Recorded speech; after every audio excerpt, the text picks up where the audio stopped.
తులారాశి వారికి విశ్వవసు నామ సంవత్సరం ఎలా ఉంటుంది? 11 ఆదాయం 5 ఖర్చు. 11 ఆదాయం 5 ఖర్చు. మంచి 2, చెడు 2, అంటే రాజ్యపూజ్యం 2, అవమానం 2. భాగ్యంలోకి గురువు రావటం, ప్రస్తుతం గురువు అష్టమంలో ఉండడం, అలాగే శని షష్టమ స్థానంలోకి వెళ్ళడం మహారాజయోగాన్ని ఇస్తుంది. ప్రథమంలో కొన్ని అవమానాలు పడ్డప్పటికీ, అనారోగ్య సమస్యలతో ఉన్నప్పటికీ ఆగస్టు నుంచి ఈ తులారాశి వారికి బ్రహ్మాండంగా ఉంది. అలాగే ఈ తులారాశి వారు ఆదాయ వ్యవహారాల్లో అనుకూలత పెరుగుతుంది. వ్యాపారాలు చేసే వాళ్ళకు బాగుంటుంది. ఉద్యోగ యోగాలు, ఎందుకంటే శని షష్టమంలోకి రావడం అదొక యోగం.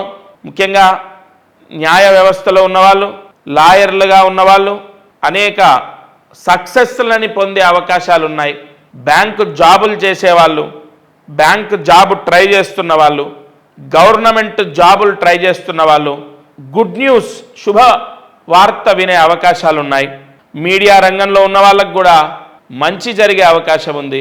తులారాశి వారు సినీ రంగంలో ఉన్నా, రాజకీయంలో ఉన్నా ఈసారి ఈ సంవత్సరం అత్యంత జనాకర్షణ, ధనాకర్షణ పొందే అవకాశం ఉంది. ఎందుకంటే శని స్థానంలోకి రాహు రావడం, ఆ రాహు మీకు పంచమంలో ఉండడం, అది ఒక బ్రహ్మాండ యోగం.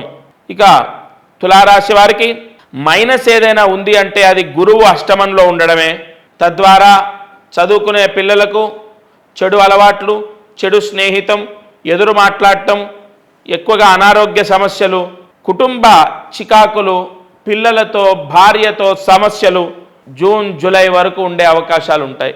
ఓవరాల్గా తులారాశికి పర్వాలేదు. అయితే ఖచ్చితంగా తులారాశి వారు దైవ బలం చేత ప్రశాంతంగా ఉండడానికి, దైవానుగ్రహం చేత అనేక యోగాలని పొందడానికి కాంచీపురం అమ్మవారి క్షేత్రం కాంచీపురంలో నిద్ర చేయాలి. దసరా లోపు, అక్టోబర్ లోపు కాంచీపురంలో తులారాశి వారు నిద్ర చేస్తే తప్పకుండా మీకు విశేష యోగాలు సంభవిస్తాయి. గ్రహ దోషాలు తొలగిపోతాయి.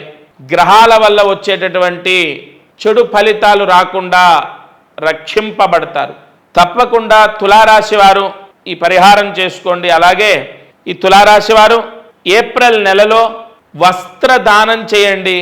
తెలిసిన పురోహితులకు లేదా గుడిలో అర్చకులకు వస్త్రదానం చేసినప్పటికీ కూడా అనేక యోగాలు ఖచ్చితంగా తెలుస్తున్నాయి.